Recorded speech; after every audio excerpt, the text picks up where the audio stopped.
خودکشیاں کی ہیں باپوں نے, حتیٰ کہ عدالتوں میں بھی قتل ہوئے ہیں, لیکن یہ لوگ ایسی خبروں کو چھپاتے ہیں. ڈپریشن میں آ کے نا مرد نے اڑا دیا, بیوی کو مار دی گولی, خود اپنے آپ کے مار دی. جب اتنی ڈپریشن دیتی ہے عدالت مرد کو, لیکن یہ والی خبروں پہ یہ لوگ کیا کرتے ہیں, پردہ ڈالتے ہیں.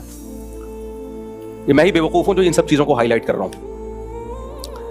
اس کے بعد پھر آپ کو خودکشی کے خیالات آئیں گے. آپ کو خیال آئے گا یا تو بیوی کو گولی مار دوں, یا بچوں کو گولی مار دوں, سمندر میں لے کے بچوں کو کود گیا, بھگا کے خود کود گیا. یہ سب ہو رہا ہے. اور اگر آپ خدا کے عذاب سے ڈرتے ہو کہ خودکشی حرام ہے, تو پھر آپ بولو گے مفتی طارق مسعود کو گولی مار دوں جس کے کہنے پہ میں نے شادی کی تھی, اس نے مجھے پھنسایا ہے, اس نے ہمیں پھنسایا ہے. اس سب باتوں کا حاصل پتہ ہے کیا نکلا؟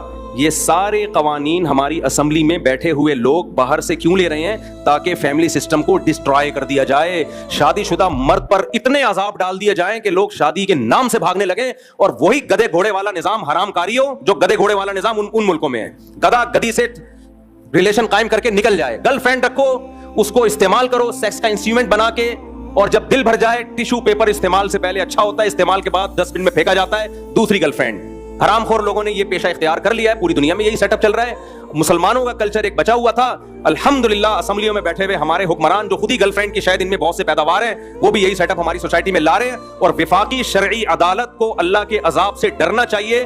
ان کو میں سمجھا کے وفاقی شرعی عدالت کے جج سے میں نے براہ راست بھی بات کی ہے کہ تم لوگوں نے کورٹ میں جس خلا کو پروموٹ کیا ہے, خدا کی قسم لا الہ الا اللہ, یہ زنا ہے, زنا ہے, زنا ہے. عورت دوسرے مرد کے لیے حلال نہیں ہوگی. یہیں بٹھا کے میں نے سمجھایا وفاقی شرعی عدالت کے جج کو, ادھر مجھ سے ملنے آئے تھے, چائے پلائی, میں نے کہا خدا کی قسم یہ زنا کو تم لوگ پروموٹ کر رہے ہو. لیکن جج صاحب کی سمجھ میں یہ بات نہیں آئی. اللہ کی قسم وفاقی شرعی عدالت کا جج بھی جہنم میں الٹا لٹکا ہوا ہوگا, میری تمنا ہے. اور یہ ہمارے وکیل بھی, اور ہمارے ججز بھی, ہمارے حکمران بھی, اور وہ علماء بھی جو اس عدالتی خلا پہ خاموش ہیں, آواز نہیں اٹھا رہے, میری تمنا ہے. کیونکہ ان لوگوں نے اتنا بڑا ظلم کیا ہماری فیملی سسٹم کو ڈسٹرائے کرنے میں, ہمارے فیملی سسٹم کو توڑنے میں, girl friend boy friend system کو پروموٹ کرنے میں اس خلا کے ذریعے. میں اللہ کے سامنے کہہ دوں گا, اے اللہ میری جو ذمہ داری تھی, میں نے حکومت کے خوف کے بغیر, جیل کچہری اور توہین عدالت کے خوف کے اس قانون کے سے نہیں ڈرا. میں نے جو حق تھا وہ ممبر پہ کھل کے بیان کر دیا, میری ذمہ داری پوری ہو گئی. اے اللہ میں بری ہوں. اب اگر کوئی مولوی اس پہ خاموشی اختیار کرتا ہے, کوئی جج اس خلا کو صحیح قرار دیتا ہے, کوئی مولوی, اہل حدیثوں میں بعض مولوی ایسا کر رہے ہیں کہ یہ خلا ٹھیک ہے,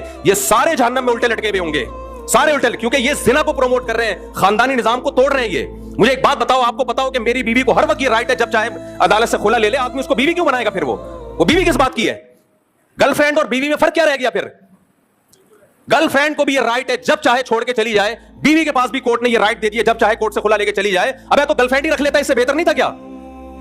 ان حرام خوروں کو اتنی بڑی زمینی حقیقت سمجھ میں نہیں آ رہی ہے, اور پھر ہمیں سمجھاتے ہیں حدیث بخاری کی, قرآن کی, تو تم قرآن حدیث ہم تم سے زیادہ سمجھتے ہیں. سب سے پہلے اجماع امت ہے, صحابہ نے, تابعین نے, چاروں اماموں نے قرآن حدیث سے کیا سمجھا ہے. تم 15ویں صدی کے مولوی ہمیں بتاؤ کہ قرآن حدیث کیا ہے. بہت افسوس ہوتا ہے, مجھے اہل حدیثوں سے یہ توقع نہیں تھی. جب میں اہل حدیثوں کو دیکھتا ہوں اسی عدالتی خلا کو پروموٹ کر رہے ہیں, یار تم تو صبح شام کہتے ہو قرآن حدیث, قرآن حدیث, تمہیں کیا ہو گیا؟